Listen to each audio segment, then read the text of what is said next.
So, Sunila, Switzerland, would you name or classify it as a kid friendly country that someone should take their kids to? Switzerland is definitely a child friendly destination. Do you know what was our first trip? We went to Switzerland. Even in the flight, it was actually quite easy. I thought it's going to be tough. Problem is during takeoff and landing because that's when the air pressure changes. Give them a bottle, give them feeding, and then they are fine because that helps the air pressure to normalize, and then they are one happy child once they are fed well. Wouldn't it be more difficult traveling with infants, or is it that because the kid is not running around everywhere, it's easier? I think the easiest is when they're infants because they don't know what's happening and you rule. So you decide what's happening. I just put her in the snow and there's a photo where she's just happily playing by herself, and we were laughing that, look, she's one happy baby just playing in the snow out there. But every country can really be kid friendly, it all depends on what is the age of the child.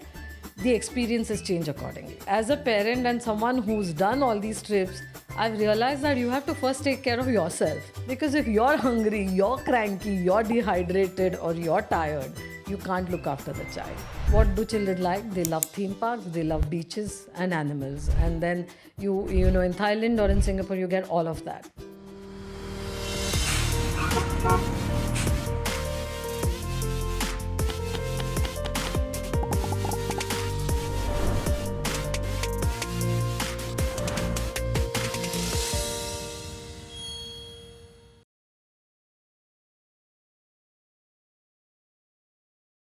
Hi everyone, welcome to another episode of Travel, Explore, Celebrate Life. We are your hosts Neil and Sunila. Now, it so happens that my wife Heta gave birth to a wonderful, beautiful baby girl a few weeks ago. And by the time this episode is out, Raya will probably be a month and a half or 2 months. So, we decided that it is an apt time because we are new parents to discuss where you can take your child to go on a holiday, whether it's within India or outside. And Sunila's daughter, Sara, is much, much older now. So, Sunila, for our listeners or viewers, tell us how old Sara is and, what kind of a traveler is she? Yes, Neil. Hi, everyone. And as we speak, she will be an adult now. So she will be 21 now. And, your daughter's just born, and Sarah's reaching adulthood. So it's amazing. She's actually a very non fussy traveler. And I would like to take some credit for that because I think I really didn't do anything special for her from the time that she started traveling. And I think she got used to trying different things, local food, all the experiences that come with it. So I think she's a good traveler. She's a good travel buddy. So, in this episode, we don't want to give any gyan or anything like that, right? There is a lot of literature out there. There are a lot of videos which tell you 5 destinations to go to with your kids and all of that. So, when you're traveling with kids, what are some things, and I'd like to start the episode with that. When you're traveling with kids, what are some things that, become important to keep in mind, not just from a thing that, okay, is it safe to travel, but rather some travel tips or something. Let's start with that. Sure, Neil. I think what has happened over the years is you can really go anywhere with the children now. I don't think there's any one destination that you can or you can't. It depends on what it is that you want to do. In terms of travel tips, I think I want to start with the parents more than the kids. Okay. Because as a parent and someone who's done all these trips, I've realized that you have to first take care of yourself. And only then can you, like how they say in the airlines, like, if the air pressure drops Yeah, and the the masks masks drop. come Yes, down, yes, then yes. first you put it on and then the child. And I would say use that for all your travels. Because if you're hungry, you're cranky, you're dehydrated, or you're tired, you can't look after the child. So first take care of yourself because the kids have so much energy that they can really tire you out. They can exhaust you, and this changes as they grow. I think the easiest is when they're infants because they don't know what's happening and you rule. So you decide what's happening. But I would have thought that it is difficult with infants because, well, I'm changing nappies right now and I'm like the burp master at home. So, wouldn't it be more difficult traveling with infants, or is it that because the kid is not running around everywhere, it's easier. Why do you say that? Exactly, Yeah. because you're the one doing everything. The child is just happy to be with you, and he'll come, she or she will be wherever you want to go. So it's really very easy to deal with, like even till 1 year of age. Like I remember, I think, as we go ahead, traveling with Sara when she was 11 months old. And do you know what was her first trip? What We was went it? to Switzerland. Oh So wow. we started off with So Switzerland you and didn't go Paris. anywhere in Southeast Asia or Nothing. nowhere, straight Yeah, Switzerland. it also happened because I used to be a tour manager at that point, Yeah. and I was leading a tour, and this was a Swiss Paris tour. And actually, when she was 10 months old, I had to leave her back and go to New Zealand for a business trip. And the guilt was playing on my mind that, look, I'm leaving her and traveling. And I said, why not travel? And in fact, I had 5 kids from the family at that point with me on the tour. This was that trip where my cousins Adi Arya, the moment they got into the bus, they started crying for 2 hours or something like That's that, right? exactly right. So they were crying for 2 hours. I had Sara, I had Arjun, I had like 5 kids with me. And it was really quite an interesting trip. But yes, if I could manage with 5, I'm sure you can easily do it with one. It was a really good trip, because it was very easy. Even in the flight, it was actually quite easy. I thought it's going to be tough. But the rule with small kids and infants in the flights is that the problem is during takeoff and landing, because that's when the air pressure changes. So if you give them something to eat, if they are like bottle feeding or something, give them a bottle, give them feeding, and then they are fine, because that helps the air pressure to normalize, and then they are one happy child once they are fed well. And in fact, I had a lot of people helping me, playing with her. So it was really very, very, very easy to travel out there. Even in Switzerland, I found that it was very easy to get milk wherever she went. And in fact, Neil, I look back now and I think maybe I was a little, I should have probably taken more care. But I think we did well because I didn't carry any different food with me. I said, let's just go and see what happens. And I'm sure there are kids all around the world. So they eat something and she was fine. So So Sarah, just again recapping, Sarah was how old? she was 11 months old when we 11 went. months old, and she Yeah. was in Switzerland. Yes. And you decided not to carry any unique things or anything like I that. had already a lot of things to be taken for the tour itself and her and me. So I said, I'm not going to take anything different. Things that she's used to. If there are any medicines to be taken, of course, you should take all Yeah. of those. Other than that, nappies and all those stuff. But I didn't take anything special. So we just went with the flow. And wherever we went, we took in, food and other things from there. And she was perfectly okay. So it was a good trip. In fact, I remember her, I just put her in the snow, and there's a photo where she's just happily playing by herself, and we were laughing that, look, she's one happy baby just playing in the snow out there. So it was fun. But you mentioned Switzerland, right? So let's also bring in our destinations. And for the purposes of our listeners, when I'm mentioning kids, kids can be anywhere between like 12 months to 18 years, right? So whenever I ask Sunila, is it a kid friendly destination? You can assume that we are talking about kids of all ages. So, Sunila, Switzerland, would you name or classify it as a kid friendly country that someone should take their kids to? Every country can be kid friendly, and I really mean this. I mean, I don't want to say it just for the sake of promoting every country, but every country can really be kid friendly. It all depends on what is the age of the child. The experiences change accordingly. So what do you want to do there, and depending on the age of your child, you will end up doing different things. People are very helpful when they see you're with an infant, and it really does a lot. And at the same time, I had older kids on that trip as well, and I saw that they wanted to do some adventure activities. So there was something for them as well. So yes, Switzerland is definitely a child friendly destination. Okay, that gives me a good first destination. But you also mentioned Euro Disney. Now there are Disneyland theme parks everywhere in the world. Everywhere, as in there's Tokyo, there's Hong Kong, if I'm not wrong. Yeah. There's LA, there's Orlando, there's the Euro Disney also. Now, what is it about Disneyland that you think really makes it easier for parents also? And if a parent wants to take their kids to Disneyland, do you have any suggestions or tips as to how you do it? Because if you look at the theme parks, right, the theme parks are often located a little away from the city. And like you said at the start of the episode, that if you are not energetic, if you are not well fed, you will be cranky with the kid being cranky Yeah. also. So if someone is planning a trip to Disneyland, because Disneyland is a no brainer, what should one keep in mind? Yeah, Neil, I think when we speak of Disneyland, I would like to extend it to all the theme parks because you'll practically do the same thing in all the theme parks. And, before this episode, I was having a word with Sara and I said, so, what do you remember from your childhood holidays that you've taken? And she said, the beaches and the theme parks and animals. Three things that really did it for me when I was a child, where to tick off all these three because you have so much curiosity as a child, and these are three things that she enjoyed. I think she enjoys the theme parks even today. Like if I tell her tomorrow, let's go on a tour, she will ask me, is there a theme park around? And honestly, even I still like them. I mean, to go on the roller coasters. So, like I said, things you do change over time. When you're in a theme park, yes, there's a lot of walking, right? There's a lot of walking around the theme parks, and you can rent a pram. So I would say pay that extra money and get that pram and make everyone's life easy.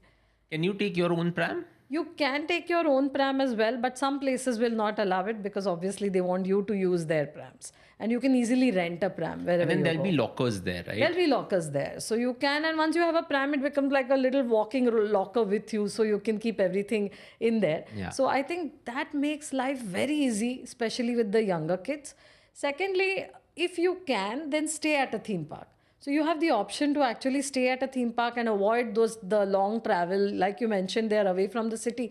So why not stay at a theme park and enjoy? And this has a lot of advantages. So we stayed in the Hong Kong Disney. We stayed in the Disney So in you're staying in Orlando. those Disney resorts, Yes, as you're they staying in call the it, Disney right? resorts, and when we stayed in the one in Orlando and Hong Kong, she was much older, so she kind of enjoyed it much more. Like I remember in Euro Disney when she was 11 months old, and there were Mickey and Goofy and the characters going, and she didn't know what was what. She just pulled the whiskers off one of them, and it was really funny.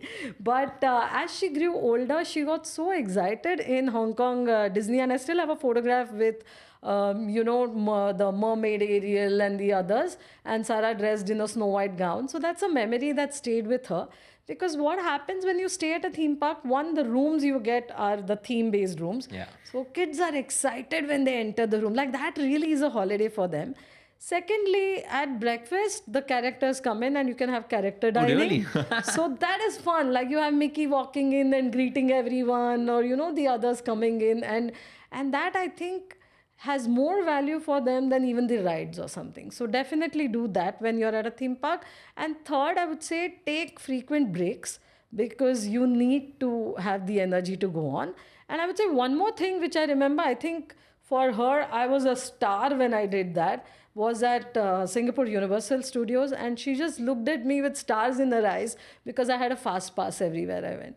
So pay that money and get that fast pass, and we didn't have to queue up anywhere, and we just kept repeating rides again and again. And I think that was the day I scored with her that okay, good job done. So I think if you kind of follow these things, it can be good. Do remember that all theme parks have shops and you can't escape them, and the kids will run for it. Even if you don't go to the shops, there are people selling different things on carts as you walk around. It's okay. I think, just buy one balloon or whatever, just have a few things around and kids have a great time. I think it's a very valid thing that you mentioned the fast pass, because when you get the entry ticket, it is often thought by most parents or not, or adults also, that investing in the fast pass is not needed. But suddenly when you go see the lines, then you're like, then there's that thing where you want to then go and buy the fast pass, but it's too difficult to go and buy the fast pass then. And then in hindsight, you're like, oh, I should have really bought it, right? So it's an amazing travel tip. Invest in that fast pass. Think of it as if it's the entry price for a theme park. Raj and I went to Tokyo Disney, or it's called Disney Sea in Tokyo, and we were waiting in line for like an hour 15, an hour and a half, and the fast pass didn't exist on that particular day. So we just did, by the end of the day, 3 rides and came back. So it was rather a waste of a day. So I think it's a very valid tip. Now you mentioned the staying at the resort, right? Now, something that parents often fall into a conundrum for is the fact that these resorts or these hotels, which are situated at the theme parks, offer two kinds of plans. One is a breakfast only plan, and one is an all inclusive plan where your lunch and dinner is always included. Now, when you're making that decision, you are often confused as to what will really give me value. So, what do you recommend? Should someone go for an all inclusive plan if they're going and staying at a theme park, or should it just be breakfast only and wander around? It does make sense to take in the all inclusive plan if a child enjoys all kinds of food. There's some children who just don't eat much or they don't need too much. So then don't go in for the plan and just buy as you go. But remember that all these theme parks, like again, we mentioned it once, but they're not in the city. So you're not going to leave the theme park if you're staying there and go somewhere else. You'll go to the different, F&B outlets within the theme park. So if they're older children and they maybe like more like snacks rather than a full meal or a buffet meal, don't buy it. Like go to the pizzeria, go to other places within the theme park and then do that. But if it's a child where or when you're traveling with too many people, like you're traveling with a bigger family or you're traveling multi-generational travel, it's just easy to take the all inclusive, so then anyone can go at any time they want, and then you're not dependent on each one. So say you're traveling with grandparents, parents and children, just take the all inclusive, because mostly like when we've traveled, your dad, Sudhir, he likes to have his breakfast, but Yes. we would probably sleep in and skip breakfast and go for lunch. So it's good that he can go and do what he wants, and then the children can wake up and then go in and do an all day dining or something. So it would depend on the habits of people. That's quite valid because often in an all-inclusive plan the flexibility exists. You don't have to Yeah. keep going to your room to get your wallet. And in an all-inclusive plan, if everything is included, everything's taken care of. Speaking of all-inclusive plans, and I know Sara has done this, um, all-inclusive plans are a popular thing on cruises. Yes. And cruises often are all about all inclusive, where you go to any of the restaurants, eat to your heart's content. And I think sometimes the tips are also included. So I remember many years ago, Sarah did a cruise also in the US. What was that? So if you ask her today, what do you remember about the cruise? And she will say the free ice cream. For her, the thrill was not about where we are. So we went into, we were in the US, and we did the whole Caribbean cruise from there.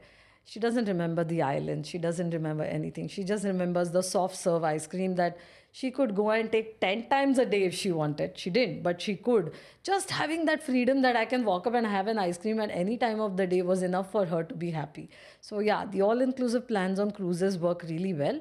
We did one to the Caribbean islands. You can choose whichever one you want to. And there are cruises all across the world. In fact, some of the cruises in Europe often offer children up to 12 years free travel if they share the parents' room. So, again, Yes. that is something that you can definitely take good advantage of. And then everything is catered for the kids. There are special Disney cruises as well. So you can actually be on the Disney cruise all the time with the characters going around and all of that.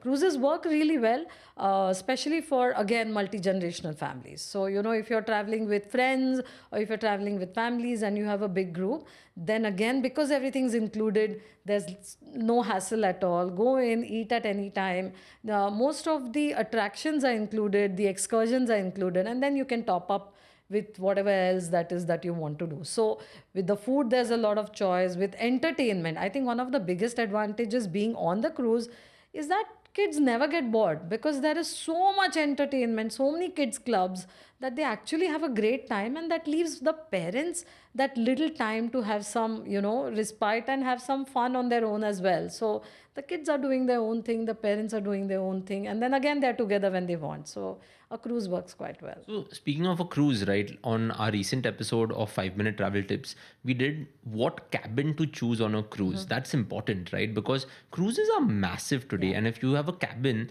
with a child just above the club of the cruise or the discotheque of the cruise, then you're not going to get any sleep. So I think choosing the right cabin or the right room in a cruise is quite important. Now, of course, we've like already traveled the world. We've spoken of Disneyland, we've spoken of Universal Studios, we've spoken of cruises, we've spoken of Switzerland. What other trip do you remember from the last 21 years that really like one brings a smile to your face? Because as I've realized over the last 25 days, the kid brings a smile to your face. So what is something that you remember? I think Singapore was a place that really worked well for us. And even if I ask her today, she says Singapore is 10 on 10 when it comes to a child friendly holiday. It kind of ticked off all the right boxes, and all of Asia for that matter, even Thailand. Because what do children like? They love theme parks, they love beaches and animals. And then you know in Thailand or in Singapore you get all of that, right? With Singapore, the theme parks, Universal, Sentosa, you have beaches, all of that worked well. And the swimming pool, I think, is one of the biggest attraction for the children. So when you're going in, choose a hotel with a good pool. It really works well for everybody because they love being in the water. Which also reminds me, you mentioned about scuba diving, you mentioned about golf. Also remember to teach your children swimming, because once you can swim, then you're, The you know, the whole, possibilities are endless. yes, the Yeah. whole world is open for you. So snorkeling, diving, and you can really enjoy a lot more out there. Now, of course, there are many parks to choose from. And if you go to a Dubai and Abu Dhabi, today you are spoiled for choice. You can go to an aquarium, a small aquarium, I'll still call it, because it's just got one travelator, although it appears big inside Dubai Mall. But at the same time, there is SeaWorld in Abu Dhabi, there's Ferrari World, there is Warner Brothers now. There are many museums that are opening up. There are many science museums and all. How do you decide where to go to? Like, how would you divide up your day so that, every day you're doing something, but that has not exhausted you where you're going from one place to another? I think it depends again on the age of your child. If the child is old enough to know what they like, then discuss with the child, and then kind of do something that both the parents and the children want to do. If the child is very young, just make the decision and go. But I would say the child has to be interested a little bit. You can't force them. Even if you want to, you cannot force children to do something if they don't want to do. So leaving some time, free time in the day, like I would say, don't pack the itinerary from like morning 8 till evening 8. Do one park a day, do half a park a day, leave some time. Or if you spend the whole day in the park, do some things for like half a day and then take your time off for lunch and coffee or tea and other things, because children feel tired and they sleep. Like, actually, this is not a park, but I remember I was in Greece and I had gone for a friend's wedding. And of course, I took Sara with me, and then we extended and we were on one of the islands in Greece. And she was just 2 and she felt tired and she slept. And I had ordered cold coffee, and I was sitting looking at the port. When I woke up, my coffee was over. And I said, what happened? This little child had woken up and drunk up the entire Coffee. cold coffee, and I didn't realize what was happening. So, funny things like this can keep happening to you. So, make sure that when you're planning a itinerary with children, then leave some free time where they can just go in. And a lot of places, a lot of the parks have these rooms now where they can just go and relax for a while, or just walk around or go crazy for some time. So leave that time in. And do many of these parks offer nanny services if needed, or only a few of them do? Very few would. If you really want to have a nanny, I would say travel with a nanny. That is also possible. A lot of places would have special, services for the nanny as well. So there are rooms or other places like villas or rooms where you can have a day bed for the nanny. So it's not so difficult. And a lot of people are traveling with nannies if there are more kids, or just maybe you don't want to leave the nanny behind. She's looking after the child quite well and you want to take her on a holiday. Definitely that's possible. Let's come to some mistakes. Over the last 21 years, you've traveled with Sara quite a lot. You've done self drive holidays, you've done fun things, and all of that. One is you may have made some mistakes, or you today are like, oh, I should have done this trip also when she was younger. Today, if I go to Legoland, I'll still enjoy because I love Lego. But sometimes to get a kid into Lego, you should have done that earlier. So, what are some things that come to mind when I talk about mistakes? Because what mistakes you've done, we have that cow out of the ditch principle at Veena World, where if you make a mistake, ensure that you resolve the mistake first and then ensure that it doesn't happen again. So similarly, learning from your mistakes, we would probably not want to make these mistakes. So what comes to your mind when I talk about mistakes? Yeah, Neil, I think I would have liked to, in terms of places we went to, probably had a plan in mind for like 5 years or 6 years, that every year we should at least visit one destination and take this off. We were all working, so we just went with the flow, and whatever happened, we did. But I think I would like to have that, okay, like how you're saying, maybe I'll go to Georgia and then I'll go here. So keep thinking of where it is, or things that make sense when the child is young. When you're older, you'll still have fun, but yeah, like a lot of theme parks, a lot of other different parks, like the adventure parks. Of course, now you can still go back and do it, but maybe I would have liked to spend a whole week in Disney in Orlando and do each different park for one day. That would have been really nice rather than just visiting one park and coming back. But I think one of the mistakes I made, and I remember this very distinctly, was not teaching her how to use a child seat in the car. Yes. And I was really sweating out there because we had booked in a self-drive car, and this is when we went to Orlando itself, and we were in the parking lot, and we took the child seat, but I didn't even know at that point. This How is to, like yeah. 16 years ago, right? 16, 17 years ago, how to even attach the child seat in the car. And so I asked the lady who gave us the car that, can you help me? And she refused. And I said, why are you refusing? She said, look, if you don't put in the seat properly, you can come back and sue me. So that's something. So when I begged and pleaded and begged, and then finally we got it right. But then there was the next challenge, because she refused to sit in it because she was just not used to sitting in a child seat out here. So we really struggled on that. And I said, and we put her in, but we could see she was not happy at all being in the child seat. So that is one mistake that has stayed with me, and I'm sure there are more, but this is definitely something. So I think the mistake happens when it's something which you're not doing at home regularly, and suddenly you're traveling and it's a rule that you have to do this. So avoid that. One more thing was when we were traveling, and I remember Arjun was with me, and Sara was again at the same trip. She was just 11, but we were booked on the train to go from Paris to Switzerland, I think it was. And we didn't check the bookings, and we were booked into a smoking compartment. And Oh, being with a child in a smoking compartment, nah, we just you don't couldn't want to sit do there. that. So we walked out, and I said, I can't. I'll rebook the tickets, but I can't be here. And then I made the second mistake. And then we went in, and in Switzerland, you have trains and compartments which are silent compartments.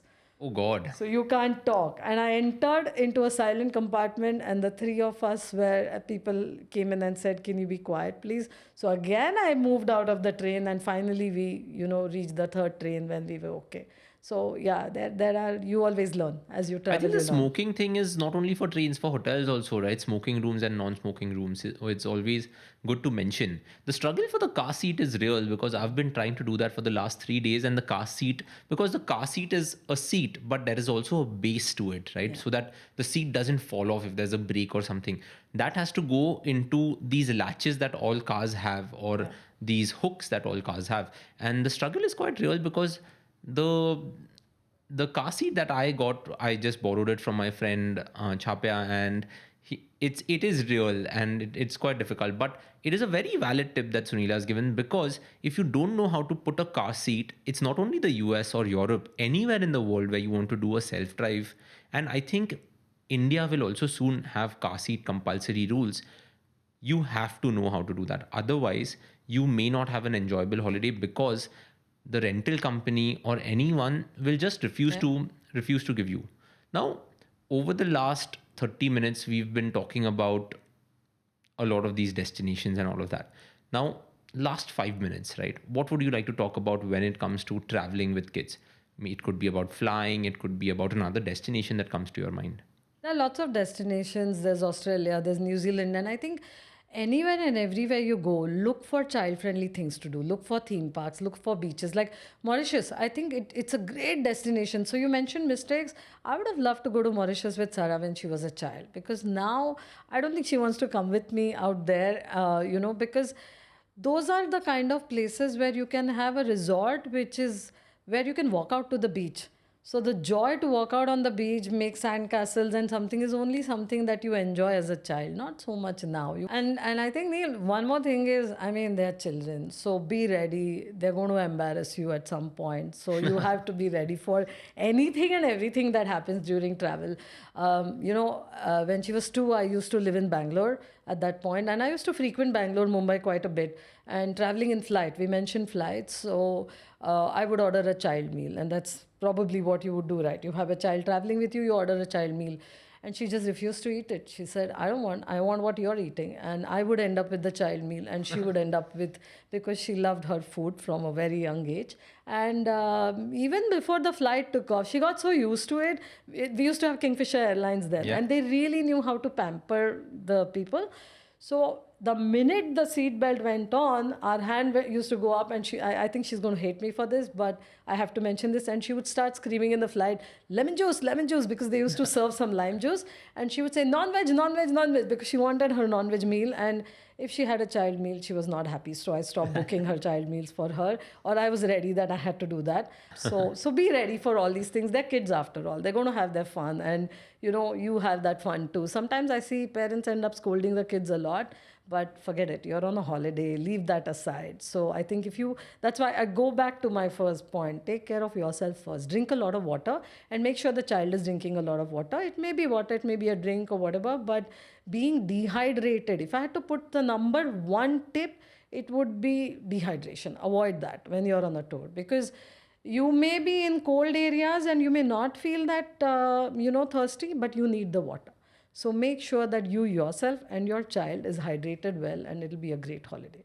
Okay, so we take a lot away from this episode. Of course, take care of yourself. But one thing that, of course, you didn't mention explicitly, but I still get from the last 30 minutes is that hurdles will come when you're traveling with a child, but take them positively, because if you take them negatively, then you are probably spoiling your own trip, right? And be ready to have some flexibility when it comes to traveling with a child.